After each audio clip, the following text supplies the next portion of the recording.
Welcome back to the Double Book Pod with Kayla. And Mallory. Hello. Hi, Mallory. How are you doing today? Doing great. It's nice and warm today.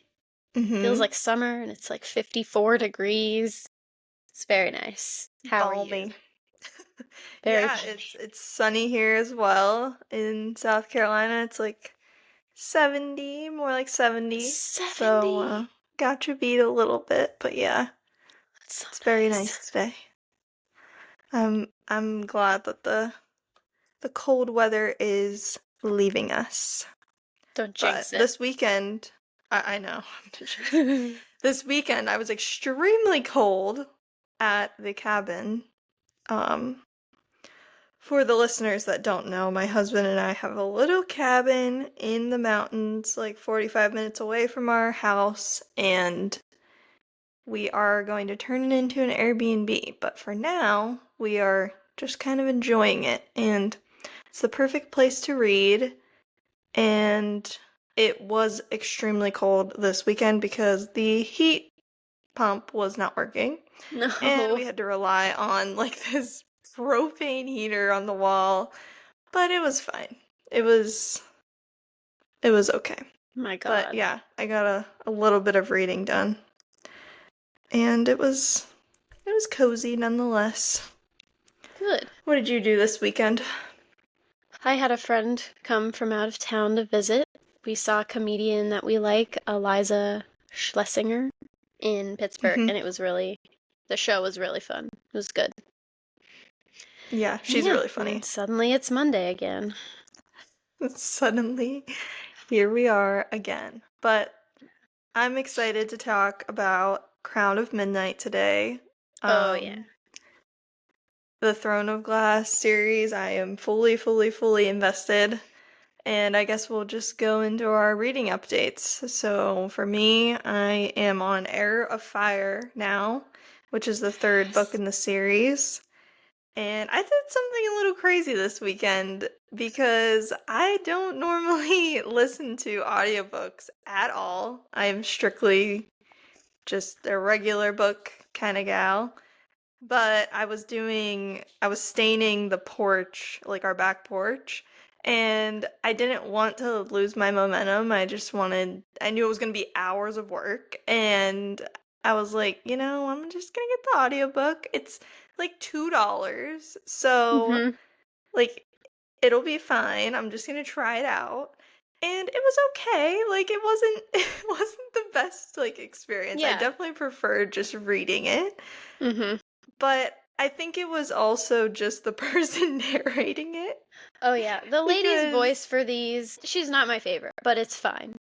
The audiobook is never, like, my first choice, but, when you're just, staining a porch, it's a good option to have, Casual construction work, it's fine. Casual construction work. Yeah, but so I don't usually find myself doing that, but I did it. It was okay. I agree. The narration from the lady particularly doing this series is not the greatest. Like, when she does the male voices, it's like, oh if my I were to gosh. do a male voice, it's like, and he went, blah, blah, blah, blah. Like, it's like she goes from, like, to, like, and this, blah, blah, blah. Hello. Why can't we just get another male voice? Nope, because then it's dramatized and you have to pay people more money. Okay, but this is like $1 million. Okay, but reconsider. It's not enough. Please reconsider. Have you seen they do those like graphic ones now? It's kind of like a graphic novel, but it's like audio. So it's more there's like more a little sounds. movie? Yeah, it's like a movie. And I saw a TikTok of this girl recording one for Onyx Storm.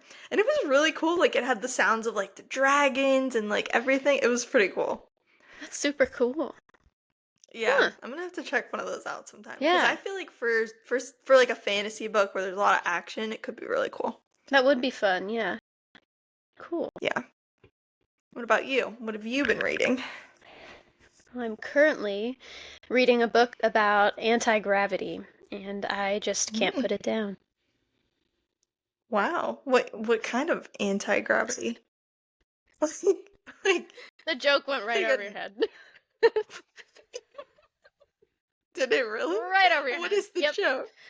I'm reading a book about anti-gravity and I can't put it down. I knew you were going to do that. I knew you were going to ask me what the book was. Number one thing about me is that I am so gullible. Yeah. That did go right over my head. Well, I'm actually just like, oh, what's the book? Should I read it? Should I listen to the audiobook? Maybe I'll try the audiobook when I'm building my next house. Anti-gravity, you say? Oh my gosh, that was too good. I'm actually reading a book of short stories, actually. It's called, the author's name is Dino Buzzati. I'm not saying his name right, but he's Italian, and like the stories are translated into English. And it's just really cool. It's called The Bewitched Bourgeois.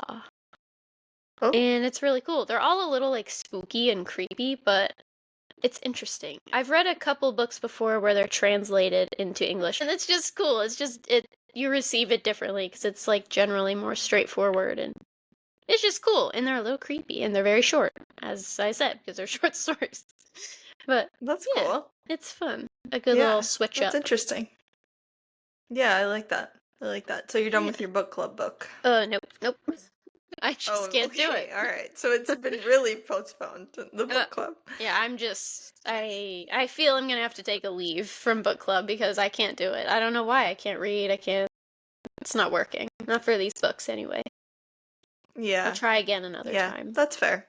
That's fair. I don't know, like, how you can be in a book club. Like, because some books are you just can't finish them, you know? It's like, what do you do then? What if it's just a do not finish for everybody?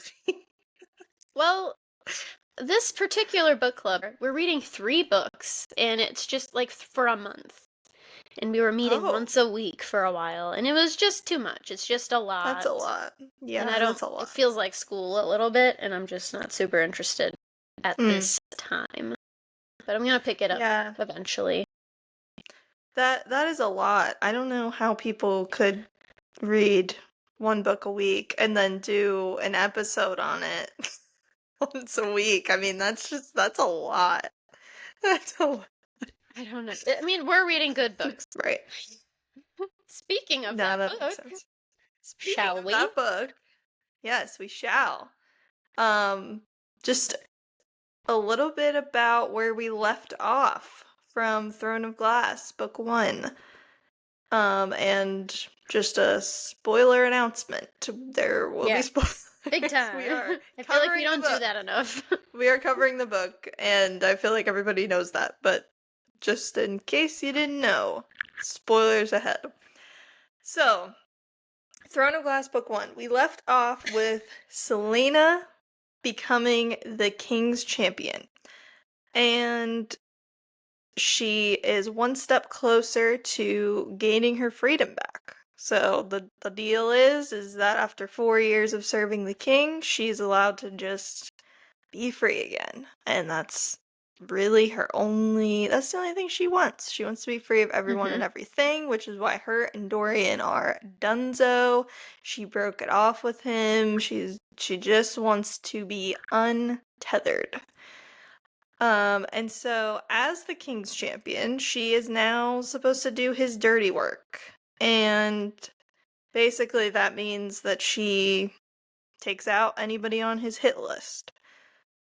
His rules are pretty simple. If she fails to return from her missions, if she doesn't carry out one of her tasks, then he will kill the people closest to her, which includes Nehemia, Chaol, and their families. And so that's a pretty big threat. Yeah. And I was very scared hearing that at the end of the last book because we know Celaena and she doesn't listen to anybody. So I knew that she would not follow the rules. It's a pretty severe threat. I'm very scared of the aftermath. So, anyways, now to get into Crown of Midnight. Mallory, you want to start us off? Yeah, so the book opens up with, I have the book in front of me. I believe it's just a little, oh no, it's not a prologue. It's just chapter 1. And she's going after her first victims that the king told her to go kill. And she takes care of him and then goes back to the castle, and she's like, hey, here's his head, Lord Nearall or something. Brings him his head. And Dorian's just confused, like how I thought she was so soft and she played piano that one time, but she's so cruel. How's she doing this? Maybe my dad was right. Just very upset. Yeah, and there's a lot of mention of like the way that Celaena and like the king look at each other sometimes, and how that really makes Dorian like very uneasy, and Chaol too. They make a lot of mention of like how they have like the same smile, and like you know, maybe she's just a really good actress, but she seems pretty evil from the outside looking in. Yeah, very hardcore. Mm-hmm. So the king goes on to explain to Celaena. He said there's a rebel movement in Rifthold, and he wants to stop it. Like, put these people in their place. So the goal, the object that he's giving her is he's gonna give Celaena names one by one. She has to go kill them, and he'll give her a timeline for each, and she has to go find them, track them down, kill them. So the first person is Archer Finn. She's given 1 month to get rid of him, and she knows him. So that kind of complicates things a little bit.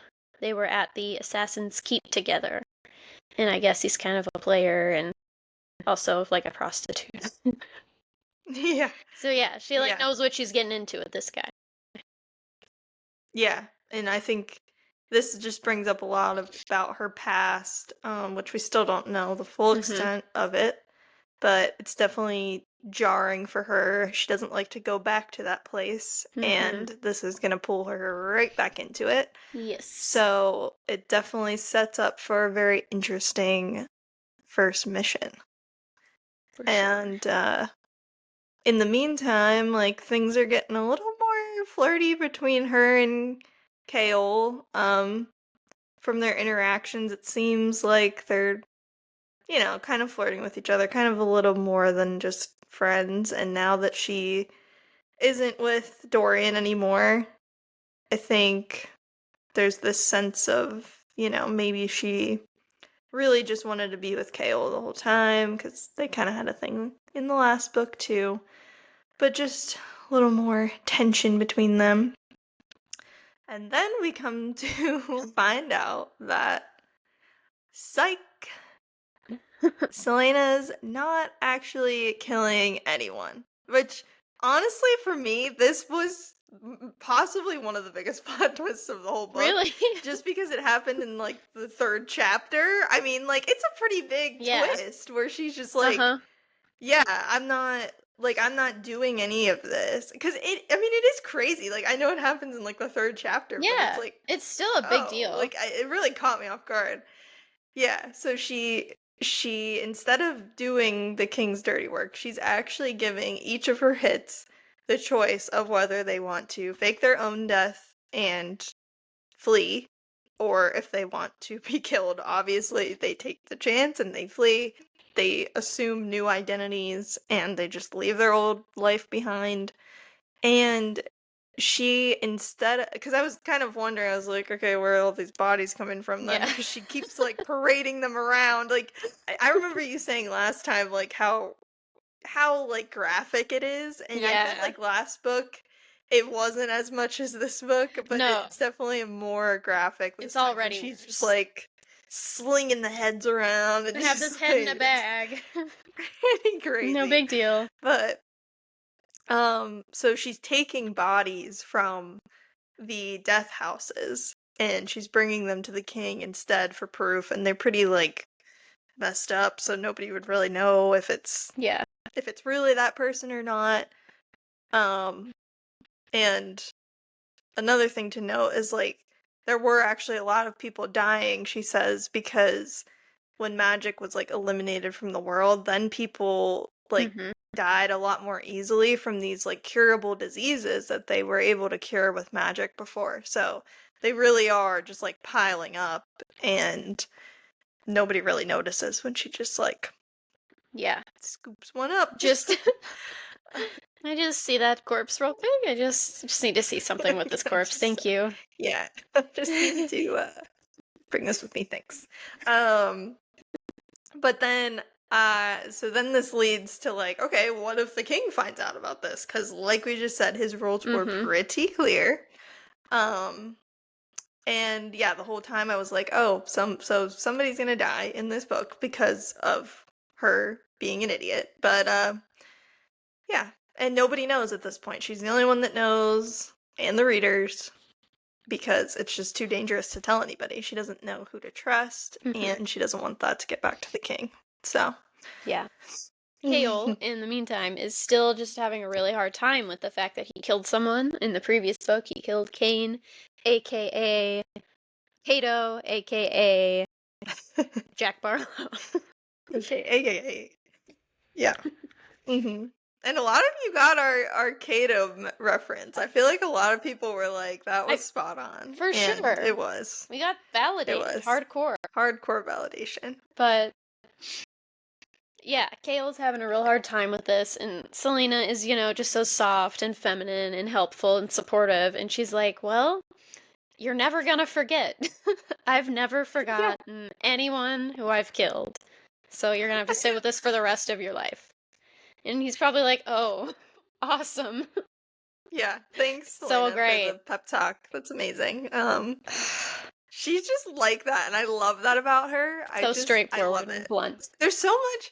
I don't think I've ever read a book that's like this serious, but I'm also like laughing. Yeah, I really like that. It's funny. It. It's so like serious but unserious at the same time, and I love that. So next we meet Roland, who is icky. He's Dorian's cousin apparently, and he's just like a creep. Like, he just makes these. He's just gross comments to Selena about, like, I've heard about the King's Champion, but I didn't think it would be someone so lovely. And he's just like flirting with her, and it's real gross. But I liked this quote from her where it was like, she realized she was in desperate need of a bath, but it had nothing to do with her sweaty clothes and everything to do with the oily grin and roaming eyes of Roland Villiard. Oily grin? Can you make something sound more gross? SJM does a perfect job of making, like, these characters just seem so disgusting. If she wants to. Where just, like, Parrington's meaty fingers. Meaty fingers. I will never forget that from the last book. Like, his meaty fingers. Ew. No. It's gross. Yeah. So that's Roland for you. New character, and not much else to say about him at this point. Yeah, that's pretty much it. Yeah. So we learn a little bit about Selena's past. We learn that Rourke Farron.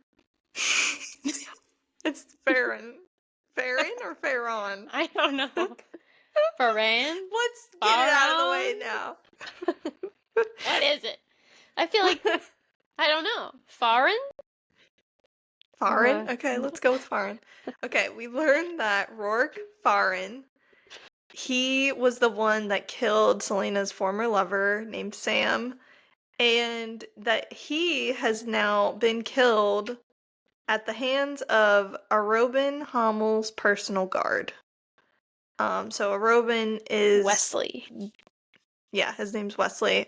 He's Arobin's personal guard, and Arobin is the leader of the Assassin's Keep. So Wesley is also now dead for killing Farron. So it's just this big cycle of people just coming after each other. Yeah. And then Selena admits about her past that her and Sam were hired at one point to kill Ferran, but it ended up being a trap.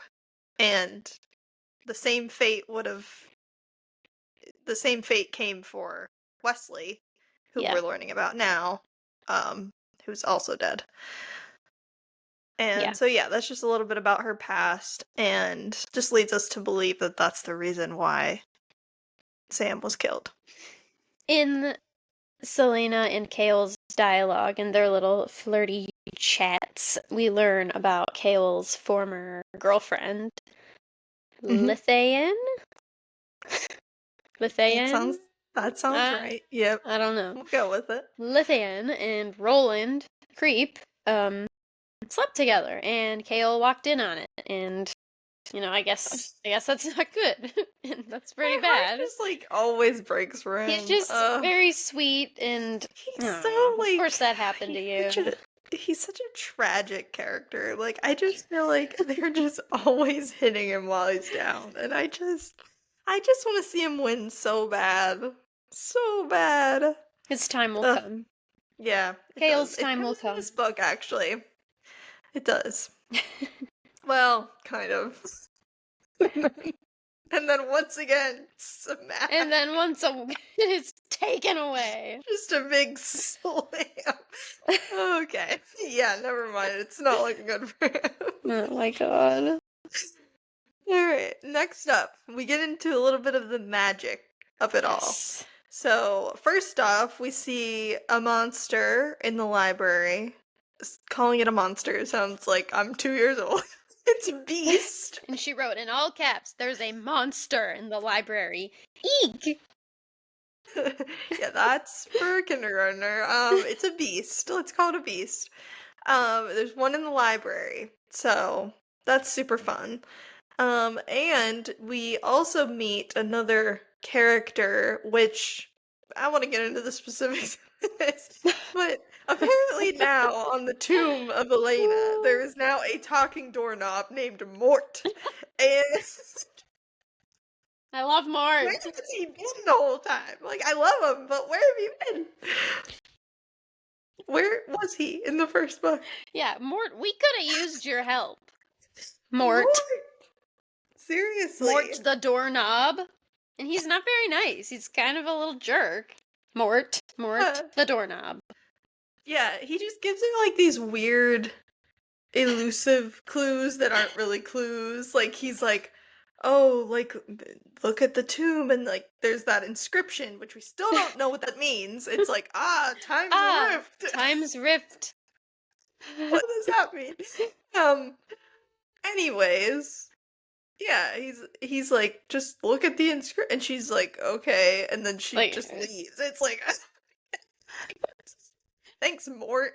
Aha, look at this. And it's so weird because it's at first I thought he was replacing Elena because she didn't have enough power to come back and give her clues, but then she comes back anyway. Yeah. What are you doing here, Mort? What are you doing here? Anyways, yeah. Elena does come back and gives her a new message. So she tells her that there is far deadlier power poised to devour their world, and she must find it. And once again, Selena's being sarcastic AF. She's okay, find it yourself. And Elena was no, it's your fate. Yes. It's your responsibility. And it's okay, cool. Great explanation. Love that. And I just love when Selena makes these points because that's what I'm thinking, right? As the reader. I'm okay, you're the most powerful queen and you can still exist in some form, so you do it. And Selena basically just tells her my thoughts, and the answer is it's just because I can't. And that's the only reason, and that's okay. That's a good enough reason. Setting boundaries is healthy. She's doing it. Well, she's trying. She's I'm dead. I'm done with this. Seriously. I'm retired. It's over. But yeah, so that's Mort.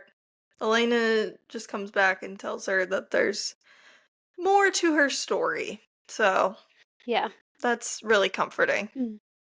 Then, moving on, we meet Archer, who isn't just handsome, but he's gorgeous. He's beautiful. Mhm. Like statuesque. And of Yeah. course, Chaol sees their interactions and he gets a little jealous. And we've already discussed jealousy, but I think it's different for Chaol than it was for Zayden. Oh, it's so Because different. he's way less confident. He's just, he's It's just so jealous. different. Yeah, it's so different. I absolutely love Gale being jealous. Because him and Dorian have always had this thing of like, she's mine, oh, she's mine. But is Yeah. she yours? Is she yours? Like, it's this whole thing. But it is cute to see him jealous because, like you said, like, he's not usually so forward with what he's thinking, what he's feeling. He's kind And of so got the go-ahead now. Yeah, for something to draw that much emotion out of him, it's like, wow, he really likes her. He Yeah, does care. he cares so much. Next up, Selena goes to the dungeons, and she wants to see Caltaine. And if you don't remember from the last book, Caltaine was the one who poisoned Selena's drink at the final duel. She was Duke Parrington's love interest, and she was really after the crown. She wanted to get with Dorian and become his princess.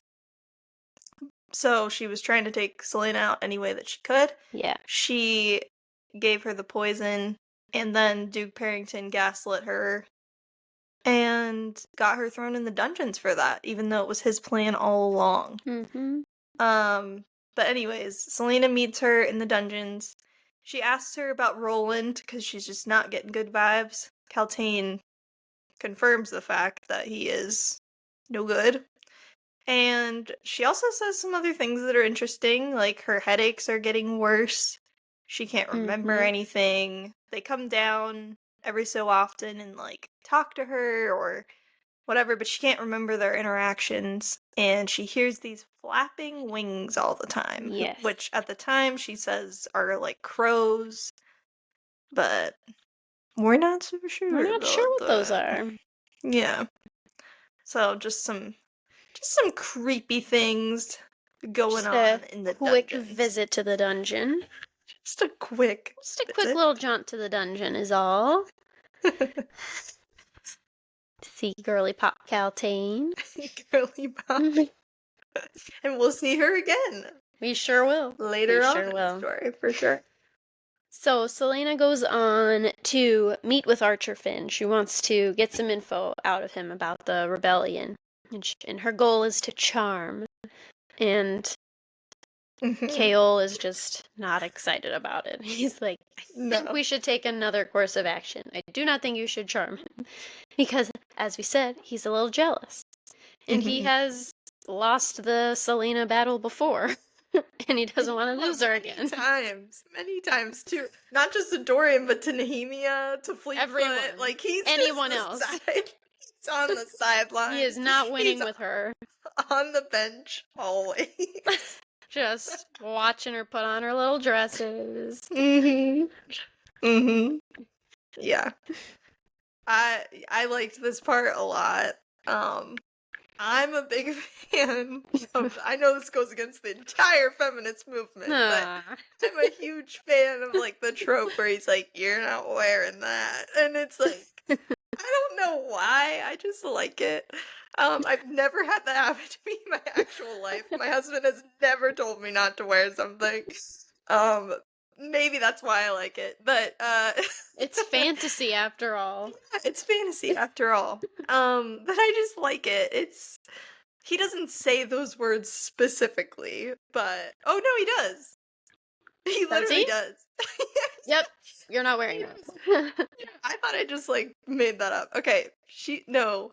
So it says, he, like, stops dead in his tracks, And he blinks, and then he blinks again. And Selena smiles at him, and she says, "Hello to you, too." Chaol stood in the hallway, his bronze eyes traveling down the front of her dress, then up again. "You're not wearing that." And then she goes, "Oh, yes, I am." "Oh, yes. Oh, I yes. am. I am wearing this to the party tonight. I am." So then she takes it a step farther. And I don't think she had to do him like this, but she tells him that she won't see him till tomorrow. And he's like, "What does that mean?" And she's like, "You're a smart boy. You can figure it out." Figure it out yourself. And then she sachets away. Like, we don't have to put him through anything else. He already has to go watch you, like, charm him, and then you gotta, like, cut deeper justice for Chaol. I mean, this is brutal. It really is. Like, Pretty bad. It's really bad. But, like, I also love her for it, so it's okay. She's just doing her job, I guess. This is part of her job. But, like... Yeah. And she, at the end of the day, she's, like, grappling with, like, this, I don't want to get close to people, and, you know, she's already had somebody close to her die before. She just doesn't, well, and her parents, but, like, yeah, so she's just, she tries to be this, she tries to be, like, this soft girl, but then she gets her guards up again, and she's like, "No, no, no, no." It's like she's like soft on the inside, but really can't let that part like breathe. No, she doesn't let it out very often. No, which is why I think they're kind of like perfect for each other, because they're kind of the same. But then again, it's like, but then it's like opposites attract, and Dorian's like so much of like the lovey-dovey, like emotional one. So I can see that too, obviously. And I miss him. I feel like he didn't get enough love in this book, but I really miss him. There will be more. There will be more of Dorian, for sure. Yes, I know. He's at the top of everybody's book boyfriend list for a reason, and... Is he really? Oh, yeah. I mean, at least the ones I've seen. Yeah. Because I saw a lot of videos when Onyx Storm came out, and it was like... Because this book was really Xaden heavy, and like his quotes and everything. We've already been over all that. But they were like moving him up higher on the list, and like Dorian was like moving down lower because of the new book. I didn't know. I mean, I get it, I guess, having read the whole thing. I just cannot wait. I say this a million times a day. I can't wait for you to read the rest of these. You are seriously, you're just gonna have your world rocked. Like, I just can't wait. I know. And I'm trying so hard to, like, I want to get it done because I am so invested, and I don't want to forget, like, major things. It's important for me to read quickly before my amnesia sets in. Very these important. episodes are helping me. These episodes are helping. And, but at the same time, I don't want to read it so quickly because I think about all the time. You can't read something again for the first time. No. You just can't. You just can't. And I'm trying to enjoy it because I know how good it is, like, from everybody telling me. So, yeah. Well, okay. Moving on to the wooing. Selena isn't able to get too much out of him. Archer swears up and down that he's not a part of any rebellious movement. He's not part of anything. He's like, I've heard some of my clients, some of his, you know, his women. His women. Not. I actually feel like, whatever. Okay, anyway. He said he's heard people whispering about a movement forming, and they need Aelin Galathinius, the lost heir of Terrasen, back on the throne. That's their driving force, their motivation. And Selena replies, she's like, Aelin's dead. And Archer's like, I don't know, people think she's alive raising an army against the king. So, yeah, and she's like really shocked to hear him say that, and we don't know. That people think she's alive. Yeah, like, she's like really stunned. Like, she's like, oh, really? But we don't know why at this point. Interesting. Yeah, remember that name, folks. Aelin Galathinius, the lost heir. Lost air. So, Selena gives Archer the same red pill, blue pill, die or live. 4 weeks to get your, I almost swore, get your stuff in order and flee so that she can say I killed him. Yeah. And then she gets back from her meeting a little bit after midnight, and she goes to Chaol's rooms. His rooms. Yes, his rooms. Let it be known he has rooms. More than one room. And Chaol once again is like, be careful, because he's a grandpa, and this always just makes her even more mad. And she's like, yeah, don't tell me what to do. You're not my dad. You're not my dad. But yeah, so he knows that she didn't like spend the night with Archer like she said she was gonna do, and he's the first person she's coming back to. So significant, even though she was like, I don't want anything to do with you. That's like kind of her safe space, and we're coming to realize that. So yeah. He only had to sweat it out for like 6 hours. Yeah. And he's fine. Right. So he's all good. Yeah, and then she ends up, during their conversation, her and Archer, he invites her to this masquerade party, which is so freaking convenient. I don't understand. What other kind of party would it be? That's my question. Had 2 books and 2 masquerade parties. I mean, why are they always so conveniently masquerade? You got all these shifty people coming in with their masks. Let's give them masks. Let's make them shiftier. Let's just make it so hard to guess who you are. So funny. SJM loves a masquerade. She loves it. It's in ACOTAR too, so many times. There's like a couple. I mean, that's like a big thing just in books, movies, like it's just such an easy way to be like, and nobody knew who she was because it was a masquerade. You know what I mean? It's and once again, it's like in a Cinderella story. Yes, that's what I'm thinking of. Hilary Duff. Yep. Hilary Duff. And she comes down the stairs. She doesn't even have a full face mask. It's just her eyes. Around her eyes. And he's like, I've never seen you. He's like, who are you? Does not know.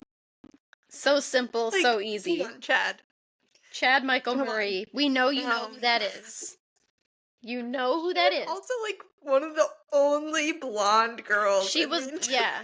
She stood out. Not only did she stand out, like, I don't know. I can't finish that sentence. I thought I had more. It's so crazy. It's so crazy. Anyways, it's a masquerade, which is just incredible for Selena because she can just sneak in and nobody will know who she is. But anyway, she's going there so she can like spy on them, like the rebels, and just kind of like hear people's conversations about what the movement is and how she can kind of infiltrate it. Right. She sneaks away at one point to I think he's like the leader. They think at the time he's like the leader of the rebels. Yeah. And his name is like Davis. Yeah, I don't know, he's pretty insignificant. Anyways, she goes to his office and she finds this book with weird marks. I can't not say it. You just say what you're gonna say. It's a book about word marks, and it has a riddle, and the riddle is, it is only with the eye that one can see rightly. And I was like, okay, are they for real? Like, it's obviously the eye of Elena. Like, this is stupid. Questioning what this means. We all thought, like, I think it was pretty obvious what that meant.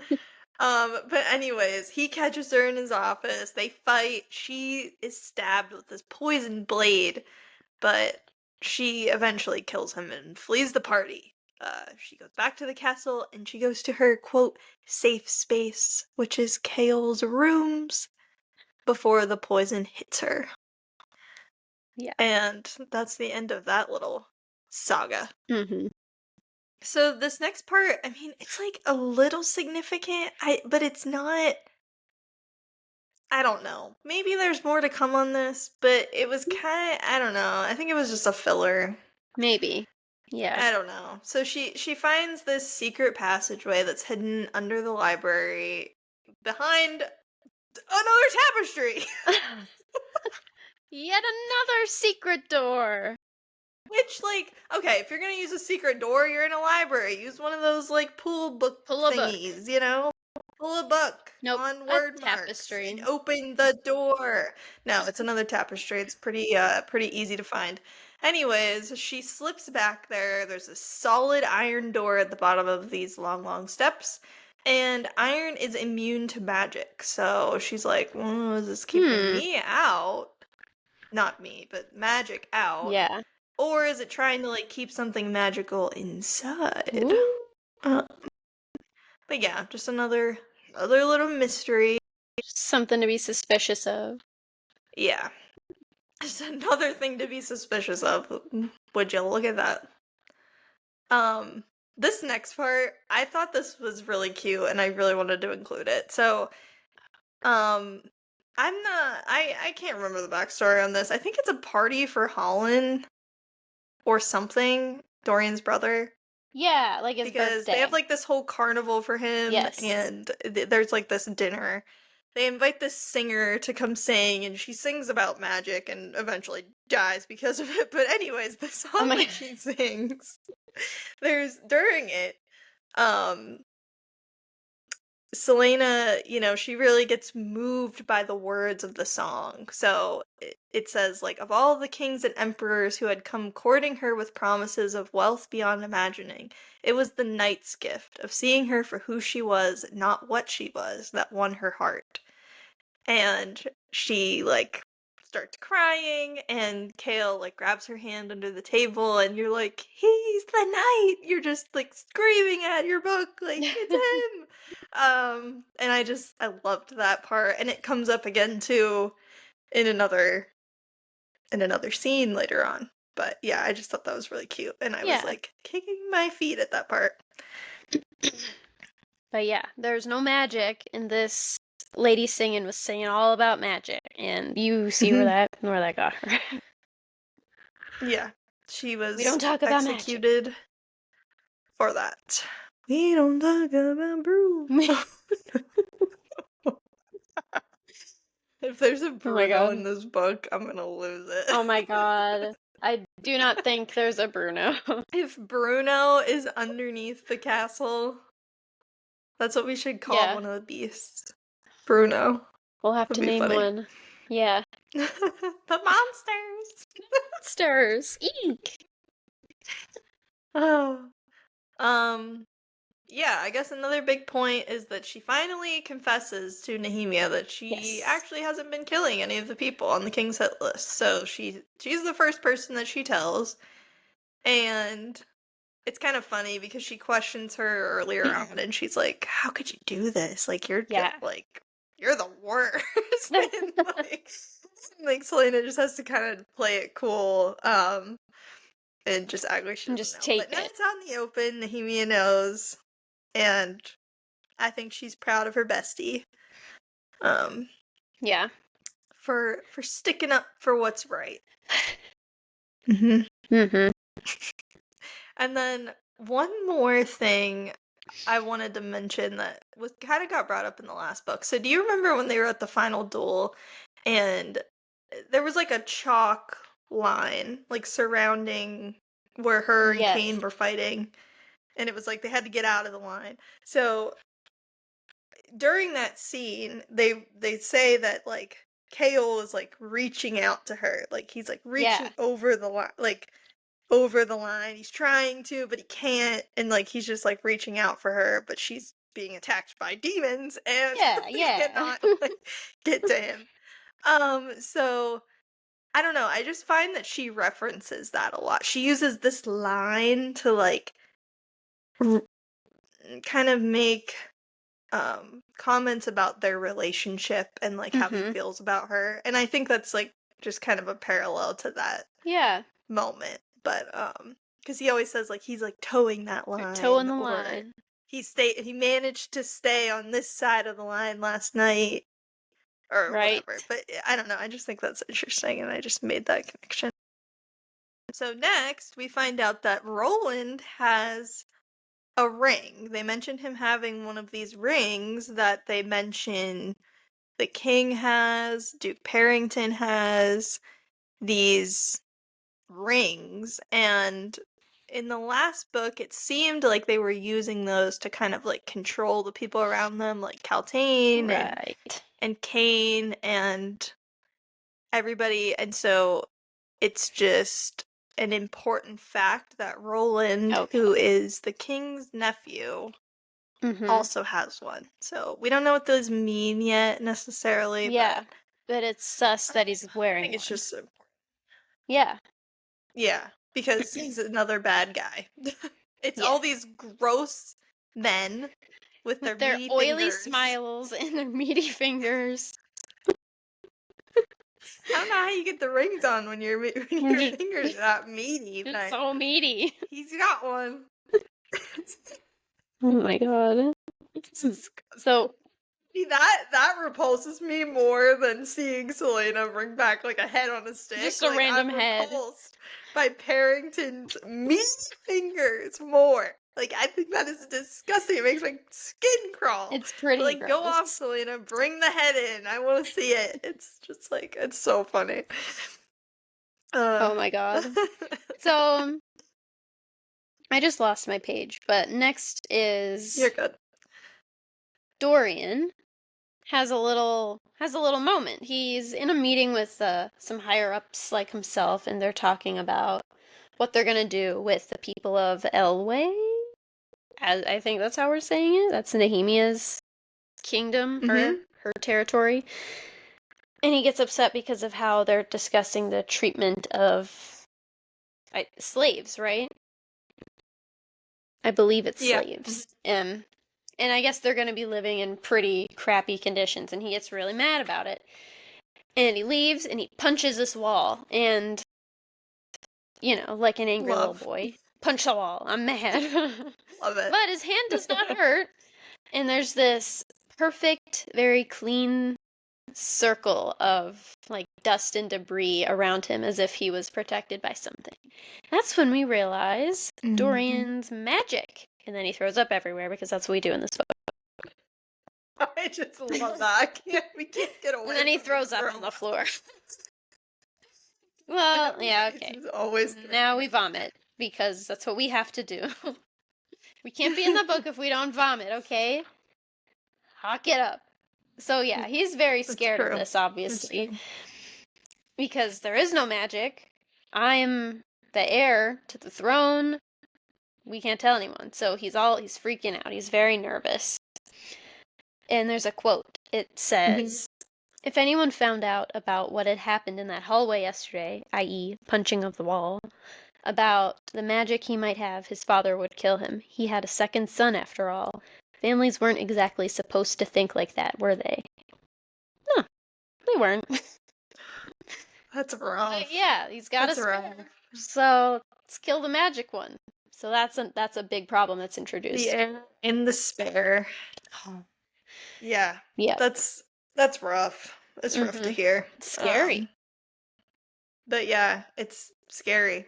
Definitely scary for him. And he wants to find answers as soon as possible, which we'll get to that in a second. But next up, Chaol goes to meet with the king, and the king says that he thinks Princess Nehemia's gotta go.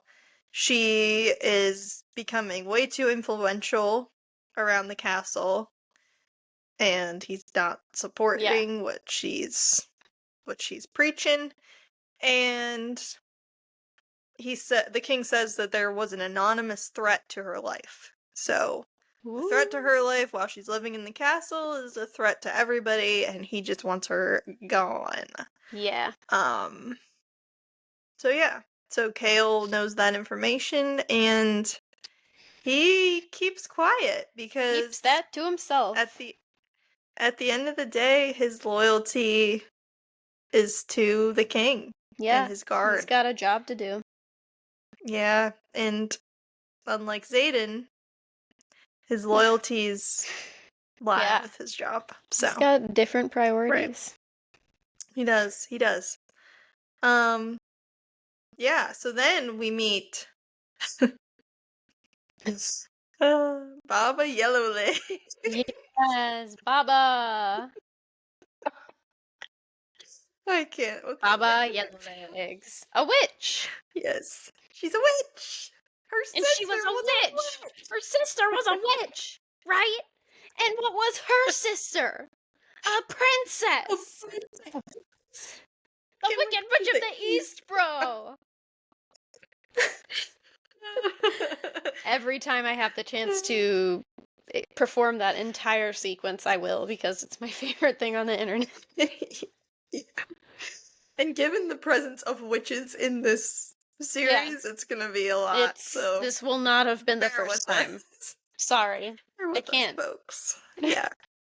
So we It's meet okay. Baba Too much Yellowlegs. fun. Yeah, we meet her. She's like at this carnival that they're having for Holland's birthday. Like he's like 4 years old, Because he's and a little boy, and yeah. it's just like he's like Got you a carnies. carnival. It's just like, and so one of them is this witch, Baba Yellowlegs, that I guess is gonna like tell you your fortune. It's really cheesy, but anyways. Meanwhile, Selena's trying to find that answer to the riddle in the tomb about the eye. Yes. I think she also goes to the obvious answer of like, it's the eye of Elena, and it doesn't work. So she's got to go back to the drawing board. Yeah. But then it's Chaol's birthday, and he finally gets some love, and I love it. I love it, and I he love these deserves it. moments, and he does, he really does. And I think we were talking about this last time with like Maas and how that's very similar to Christmas. And I just love that they celebrate like normal things like this, like birthdays and Christmas, and it's just cute. Like I feel like sometimes when you read these fantasy books, it's like everything's so like serious, and it's like they don't have any time to like just focus on normal things because they're in the middle of a war, and it's like they're like so no dire. Yeah, like we're it's my throwing a birthday party. It's his birthday. It's my birthday. I love it. So Selena surprises him with a dinner on the roof of the apothecary, and it's in this like glass greenhouse, and I love that. Like I'm just picturing it, and it just looks like so cute. It reminds me of the movie. What was that called? With Vanessa Hudgens? And she has that greenhouse, and he's like a beast. Man, what's we it called? watched that like 50,000 times. What is that? Is it? We watched it so much. Is it? It's like a modern Beauty and the Beast. Beastly. It's not just Beastly. Beastly, yeah. Is that it? Yeah, Beastly. I was thinking that was the title. Oh yeah, it is Beastly. Okay. Yeah, that's what I'm thinking of. Like when they were in that did we love that movie. It's just really cute. So, yeah, I didn't think about that. That movie. Yeah, but in the movie... It was a good movie. It still is. I would watch it today. But they go up and they read that poem, Having a Coke with You. And I love that poem. I think it's very cute. Oh, yeah. I'll look it up. That is a cute poem. I like to read that. Oh, I forgot about that. What a blast from the past. Okay, I love that. Yeah. Yeah, so that's what that brought to my mind. Just very cutesy. So Selena does have a heart, and she surprises him. And the greenhouse is supposed to be an ode to the song that they heard at the dinner the other night. And it represents like the Fey woman's garden in the song. Yeah.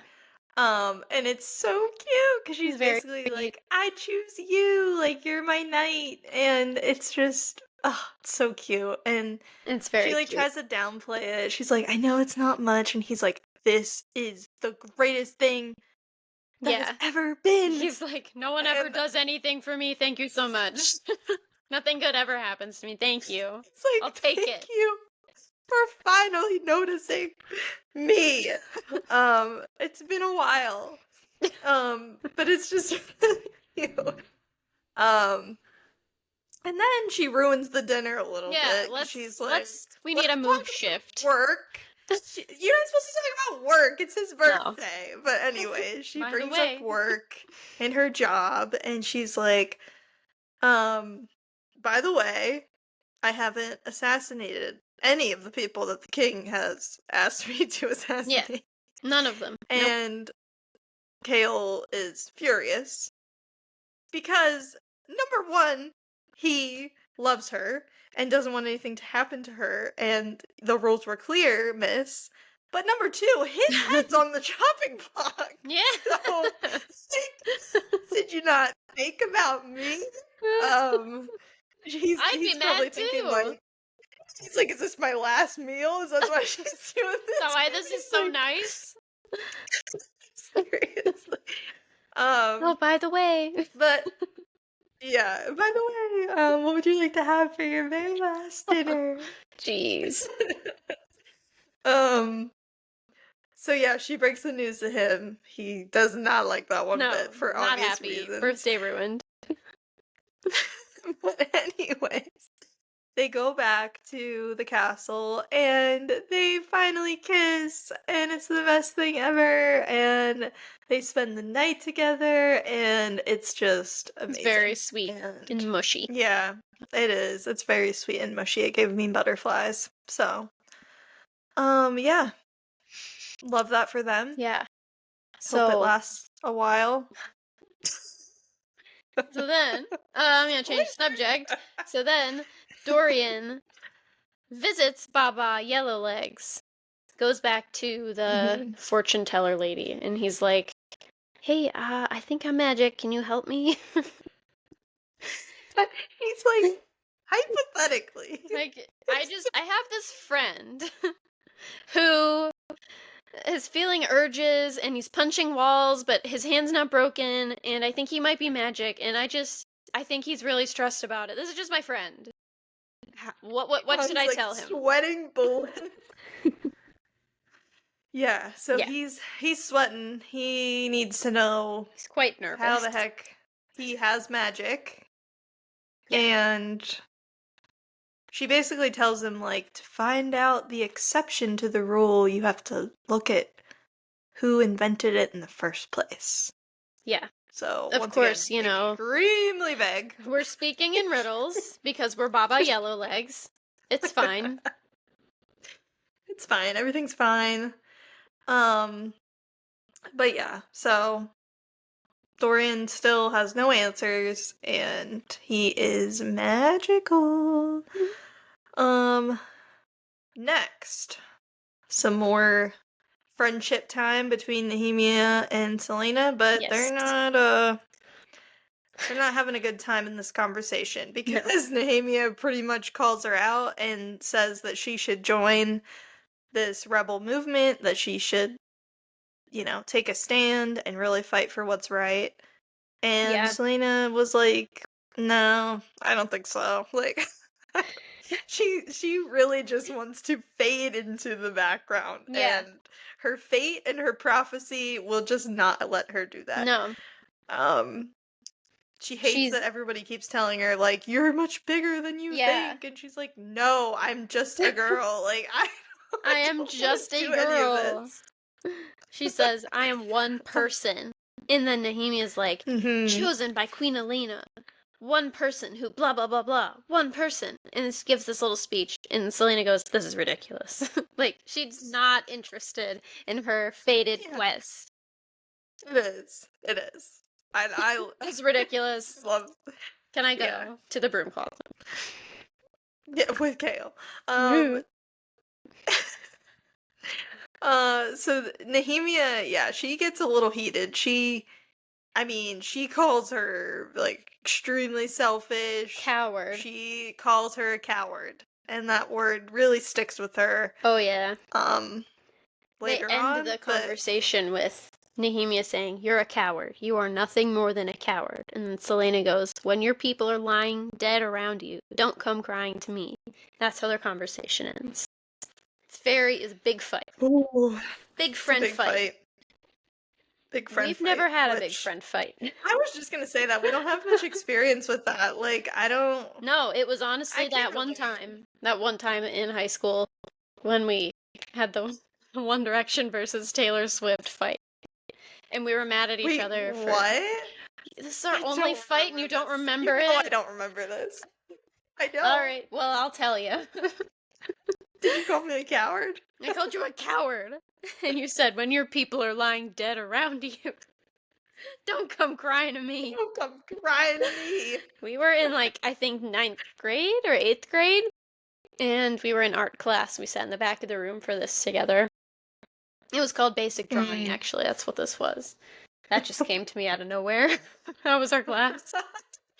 That came from the depths of my brain. You remember the class number? Nah, I should, but it was in the basement. Room number? But we were, of course, just talking, not basic drawing. And Kayla at the time was very obsessed with One Direction, and I had been on the Taylor Swift train for the past 5 years of my life or something. And so Kayla said something about One Direction's really good live. You can't even tell the difference. And I'm like, well, have you listened to Taylor Swift? She's amazing live. And we just kind of couldn't accept that they were both really good. And we didn't talk. And I don't think we talked for the next half hour. But then we had our next class together, so we had to just get up and walk together to our next class. That was it, and I think that was it. We couldn't accept that two of the biggest stars that were completely unrelated and not competing against each other at all. Not even the same. Not in the same genre, not the same gender, none of it. No, nothing. Not competing at all. We created a rivalry. Yeah, and then we both probably came back together and we were like, I listened to Taylor Swift yesterday and she's actually really good. And I was like, hey, now I'm a Directioner and I'm obsessed. Thank Seriously, you. I made you a Directioner. You really did. I resisted for 5 minutes, but I did hop on that boat. We had opposite things like that. So you wouldn't listen to One Direction and I had to force you to listen to One Direction. Yeah. And then you loved it. And similarly, but it took a lot longer, you tried to get me to read Harry Potter. Oh for my gosh. years. It was my life's mission. I tried so hard. I didn't read it until I was in college. It was such a long time. Yeah, but it was amazing though. I don't regret waiting. I really don't. Because I'm glad you read it. I don't care. I tried it once. I tried to get those AR points once, and there were too many names for me, and I couldn't do it. I was in probably 4th grade. I don't know. And it was just too much, and it really turned me off to it. But I'd never seen any of the movies, so nothing was spoiled for me. Oh yeah. Until we went to parties. Oh. Man, I tell people about this still. We're really off topic, but this is a good story. We were there for the Cursed Child. Yeah, the Cursed Child. You went with me to the midnight release. Yeah, Cursed Child. We were waiting in line, and this girl was talking about Harry Potter spoiler coming.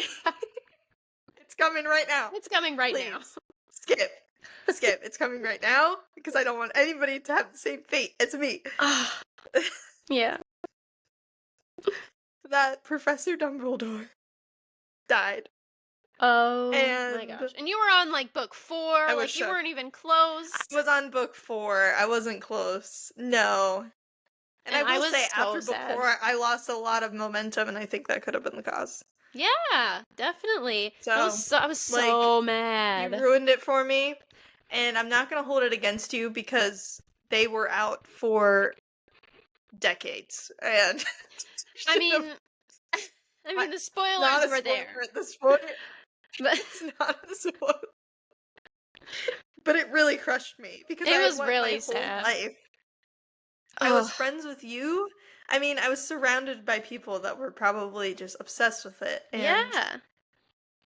I went my whole life without seeing the movies, without seeing any spoilers, and it was just that one girl in Barnes & Noble, so watch what you say, people. I could have Come on. Broken her kneecaps. I was so mad. Chaol was ready to fight. She was ready to fight. Are you kidding me? Anyway, we gotta move this train along. Sorry. Maybe we skip ahead a tiny bit. Yeah. Okay, so we're gonna skip ahead a little bit. So the rebels take Chaol. Yeah. Selena goes to save him. Archer set her up. He set Selena up to come obviously rescue Chaol. He says that he and Nehemia have been leading this group together for the past 6 months, this rebel group. He tells her that Chaol has never told her that Nehemia's life was in danger. And that Chaol knows the king is questioning her at that exact moment and never told Selena. Yep. And she's really mad. Real mad. She leaves him there. Rushes back to the castle. She goes back to the castle, but it's too late. Yep.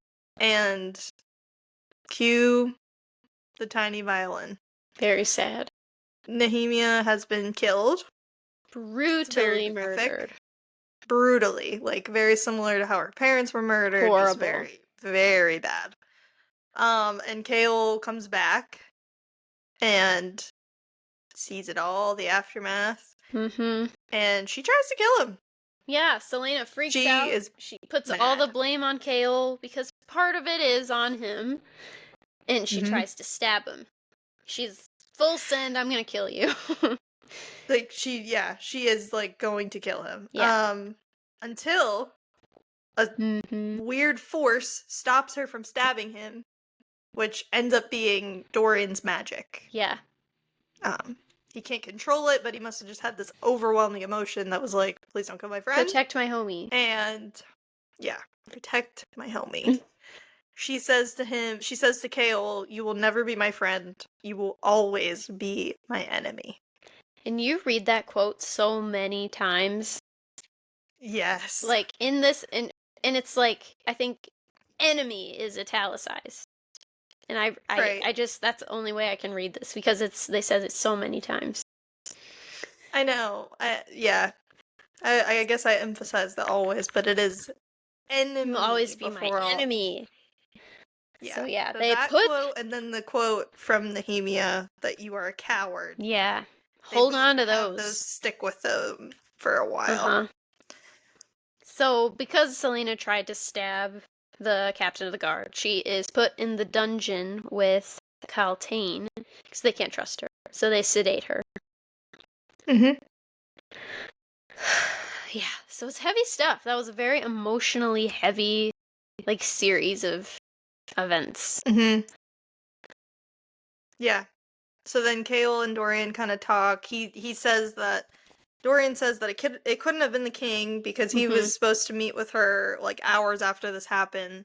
And Chaol makes a note of the fact that Selena ran extremely fast back to the castle, which will be important later. Yeah. But he's like, she literally ran so fast. I picture like the Twilight people. Yes. Just like, she's a runner, she's a track star.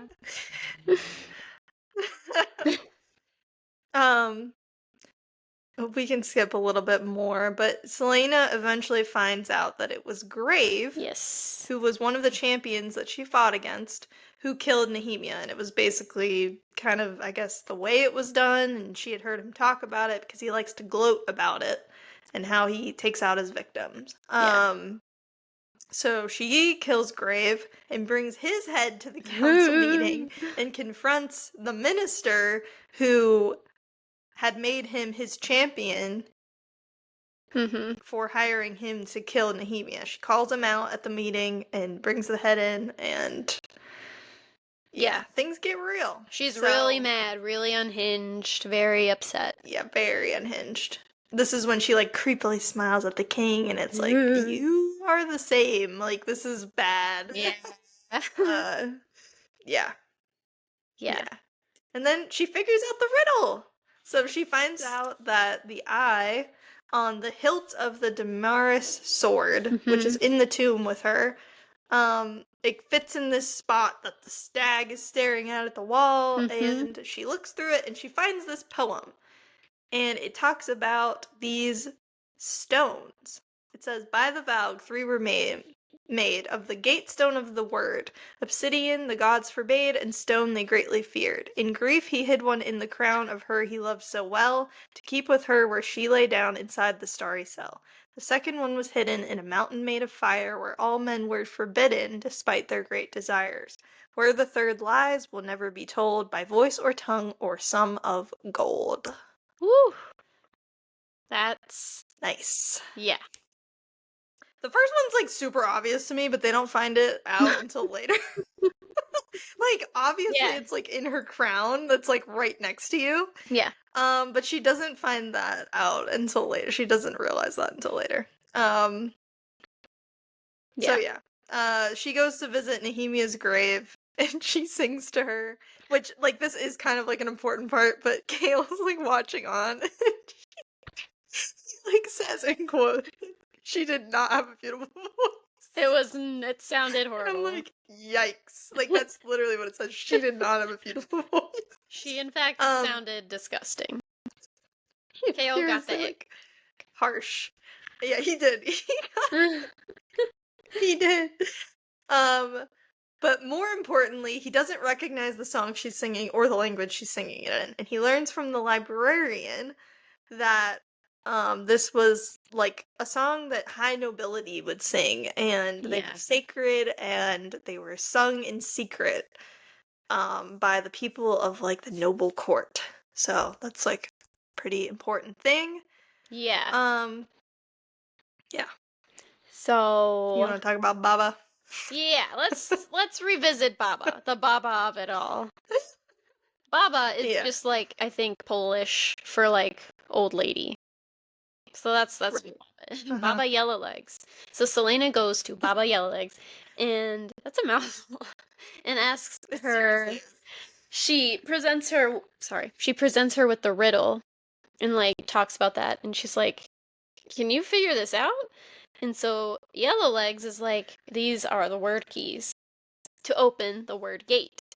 Mm-hmm. And there are these black areas in the word that allow for life to pass between the worlds. There are word gates that lead to Aurelia. All sorts of beings have come through them over the eons. Benign things, but also the dead and foul things that creep in when the gods are looking elsewhere. Yes, and she discloses that the Fae learned that the Valg had done something completely unforgivable, and they took a piece of the word gate with their dark magic, split it into 3. It's giving the 3 brothers from Harry Potter 1 key for each of their kings. Each Valg took a key for each of their kings, and so when they use all 3 at the same time, the Valg kings can open up the word gate and manipulate it to get stronger, have endless soldiers to just destroy everything, and so the Fae knew they had to stop it.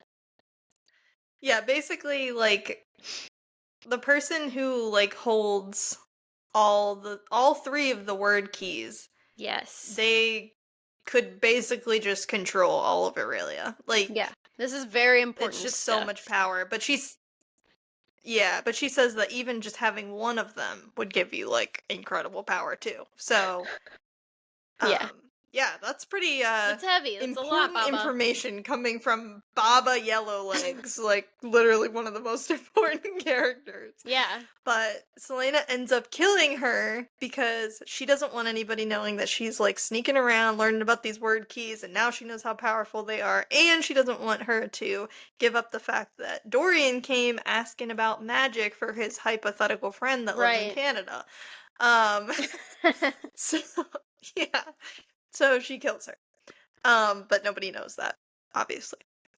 Just casually, completely kills this lady. Anyway, that's gonna be important. Yeah. So then her and Dorian end up back in those tunnels in the library. She finds out that, like, she's actually under the clock tower. She gets these weird headaches. When she touches the wall, she gets, like, so sick that she almost throws up, but she Almost, doesn't. but she doesn't. They find a beast down there. They end up like trapping it and using the word marks to kind of like overcome it. And yeah, that's basically all that happens there.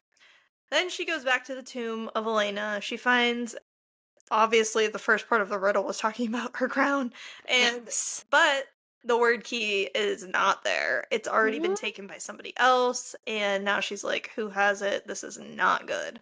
Then she needs to know what Nehemia was on the verge of like finding, because she was in the tomb too. She was looking up things. Right. She knows about the word keys, whatever, but she's dead. How are we supposed to ask her? Yeah. So she's like, what if I could use the word marks to like open up this portal and bring her back from the dead? Ugh. That's like kind of the number one rule of magic, that like you can't do that. But do not do that. Anyway, We're gonna give it a try. She tries. So she summons Nehemia. Nehemia says you should have never opened this portal. She's like, but they kind of get this like conclusion where Nehemia says like, in the darkness of the past 10 years, you were one of the bright lights for me. Do not let that light go out. Aww. So she can kind of rest assured, like, okay, we're good. Like, she's dead, but we're good. Like, she doesn't think I'm like the most horrible person on the planet. So she's in the tomb with this portal open. Archer finds her there, and she realizes upon seeing him that this drawing that she's been looking at of Nehemia's that said, do not trust, and then it had this symbol. She thought it was a symbol that meant like the royal crown, but it's actually a symbol that is Archer's tattoo. And he was the one that she shouldn't have been trusting all along. So he tells her that he knows what she is, that Arobin told him long ago, and he runs off with the book that they need to close the portal. So what are they gonna do?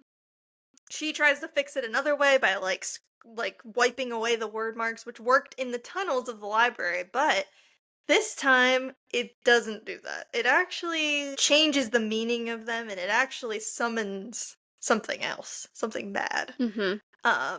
So another creature comes through the portal. It hurts Fleetfoot, which is just ridiculous. I was really tense during this whole altercation because of Fleetfoot and Fleetfoot alone. Fleetfoot. So they're just like battling it out. Chaol, Dorian, Selena, Fleetfoot, who doesn't deserve to be there. No. Eventually, the beast takes Fleetfoot into the portal. And I almost started crying. I was like, this is no. This cannot be true. But our king, Chaol, runs in after the beast and Fleetfoot into the portal. So then Selena's like, I gotta go in there. And she goes through and she turns Faye. And then she just like has this whole revelation. She's like, fire! My power is fire. And she just has this whole like revelation, I guess. And they get Fleetfoot out, defeat the beast, close the portal. So then everyone's like, what just happened? So then we learned that Archer had Nehemia assassinated because she was a threat to his control over all the rebels. So because she's a queen and she just wanted to be in charge. And be the queen. Yeah, he couldn't have somebody stepping on his toes and he got mad. So yeah, he had her assassinated. He was the one that posed as the minister and hired Grave to kill her. Archer then kidnapped Chaol so that Selena was nowhere near the castle because he knew she was a threat to him, and so that they could kill Nehemia, and then he planted the anonymous threat on her life so that this would cause a rift between her and Chaol, and that she would blame Chaol for her death ultimately, and not really look for who else was doing it. But yeah, that's the big plot twist. Archer has been hiding in plain sight. He is not her friend, not one bit. No. And yeah, I mean, I know Chaol should have told her, but yeah. he once again got the short stick. Like, just once again. Once again. It's sad. It's really sad. But yeah, so then Chaol wants to. He devises a plan to get Selena sent to Gwendolyn. Mm-hmm. And he brings this up to the king, and he's like, why don't we send her there so she can, like, take out the king and his heir, Yeah. and she can find more out about, like, their naval secrets, because I guess they have, like, this, like, trading route, and it's, like, a big secret. They want to, like, figure out how they can, like, infiltrate it. Let's ship her away. Yeah, he wants to ship her away. So, but Chaol's, like, real intention with this is that Gwendolyn is, like, one of the last strongholds of the Fae. Mm-hmm. And he knows that they will keep her safe there, because anywhere else, if they know she's Fae, if they know she's magic, she's toast. She's gonna die. Mm-hmm. She's toast. She's not royalty like Dorian. She's just gonna be toast. Yeah. And he doesn't even feel secure being royalty. No. So, the king agrees with this, and we learn from, like, his thoughts that in the Farian Gap, which I have no idea where that is, he's been breeding wyvern for his new army. Yeah. So that's kind of alluding to what Caltaine was hearing of, like, the flapping wings and all of that. It's like this whole thing. And, like, Duke Parrington and Roland have been, like, off here and there, and that's kind of, like, where they've been going. So yeah, so Selena's going to Gwendolyn. Set up the next book real nice. But there's one more major plot twist at the end of this book. Before Selena leaves, she whispers a date to Chaol. And it's the date that her parents were murdered. So Chaol's like, okay, why'd you say that? Okay. So he goes to her room and he's, like, rifling through all her stuff. And he learns some really important information. The King Galathinius, his nephew and heir Ro, and Ro's wife Evelyn were assassinated, and there was no word about their daughter Aelin. He reads, Aelin Galathinius, heir to the throne of Terrasen, died today or sometime in the night. Before help could reach her deceased parents' estate, the assassin who had missed her the night before returned. Her body has still not been found, though some believe it was thrown into the river behind her parents' house. And this is just very interesting, because Selena was rescued from a river by a Robin Hamill. And she's got those blue ash river eyes, and things are just lining up as Chaol's reading. So Selena Sardathing was Aelin Ashriver Galathinius, heir to the throne and the rightful queen of Terrasen. That's the biggest plot twist I think I've ever read. She's a completely different person. Chills. So I'm getting chills all over again. I just need to read the documentation of Kayla finding this out, because she emailed me at work. I want to read this last quote, because it's just I will look. It's mind-blowing. I'll look and find this. Okay, so one of the last, like, parts of the book. The greatest living threat to Adarlan, the one person who could raise an army capable of standing against the king. Now, she was also the one person who knew the secret source of the king's power, and who sought a way to destroy it. And he had just sent her into the arms of her strongest potential allies, to the homeland of her mother, the kingdom of her cousin, and the domain of her aunt, Queen Maeve of the Fae. Selena was the lost queen of Terrasen. Ooh, I just got chills as you were reading it. It's so good. It's so good. Also, we forgot to mention that Chaol said he loves her before she got on the boat, and she says, I'm sorry. Just once again. Ugh. So I found this out while Mallory was at work, and when Mallory's at work, she does not have her phone on her, so we can only communicate over email. So I get this email This is all caps, by the way. All caps everything. Mallory, ... I just finished Crown of Midnight. This is insane. She is Aelin. OMG. I cannot. This is too much. The feels I have had in the last few chapters. Wow, wow, wow, wow, wow. Amazing, amazing, amazing. It has been so long since I've been this invested in a series. And I'm like freaking out like, you got there. I'm so excited. Yeah. And she's like, I've also been so confused because I've seen posts on Instagram about Aelin. I thought it was another character. Gooped and gagged, SJM. Yes. Well done. That was great. I could not wait for you to read that. I was gooped and gagged. I know, it was, like, I had seen so many posts about, like, Aelin and Selena, and if you'd seen. Like, because I heard them say it in the beginning of the book, and I'm like, okay, so she's just leading this rebel army. When are we gonna get to meet her? Like, there's so many characters. It never occurred to me that, like... No, why would it? It's awesome. She it's was such a royalty. Good twist. You know what's interesting, though, and I was thinking about this recently, is, like, you go back and you see all the parallels. Whenever she gets, like, all that money back from the king, like, she's going out and she's being a girly girl. Like, she's going to get dresses. Give me jewelry. And, like, all this. She went shopping. Like, she's like, I'm a princess. I am a princess. And I need my dresses back. Like, yeah. Like, yeah. Isn't that so funny? It's awesome. I never thought about that Back until to now. her roots. And I'm like, wait. Because she really was, like, kind of a girly girl. Like, from the beginning, she liked her dresses. Like, she was. Like, it was weird to kind of see this, like, prisoner assassin just be, like... Obsessed with a pretty dress. Little lilac dress. Okay, you just killed someone. Yeah, so that wraps up... That big plot twist is what we leave with Crown of Midnight. It's awesome. It's crazy. Yeah. So I'm on to Air of Fire next. Yes. I'm going to be reading through that.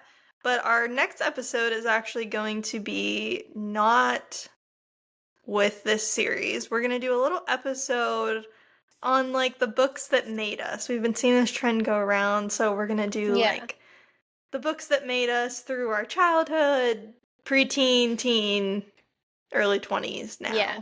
And it'll be real fun. I think that's going to be a really fun episode. Because we have some similarities, but I think we're also going to have a lot of differences. Yeah. Yeah. That'll be fun to talk about. Stay tuned for that. Yeah. And thank you guys for all of your streams, your follows, everything. Last time we recorded, we were thanking you for 100 followers on Instagram. Now we are eclipsing 500, and that is crazy. Yeah. And we're just so happy. I mean, this is only our 4th episode, so we're just really looking forward to what's to come. And we're going to be doing a giveaway soon. Yeah, once we hit 500 followers. So stay tuned for that. Please make sure you enter, and it'll be so much fun. But yeah, Mallory, do you want to plug a little bit? You know all the handles. Be sure to, first of all, on whatever platform you're listening, rate and review our podcast. 5 stars, of course. We'll accept nothing less. But, I mean, anything, please. Of course. Give us a review. Give us a follow on Instagram. It's doublebooked_pod. You'll see our little logo, and we have some real cute posts going on there. And then on TikTok, we are _booked_pod. Also, some fun stuff on there. I'm working on a TikTok right now. It's in the works. Expect it in a few days. Cute. But yeah, follow us. Get in touch. We love to chat. Follow us. You could be our 500th follower. You could. Think of that. Think about that. We'll give you a shout out if you're the 500th. Big incentive. That would be so special. Yeah. Big incentive. Big incentive. But yeah, stay tuned. We will see you guys next time. And until then, happy reading. Happy reading. Bye.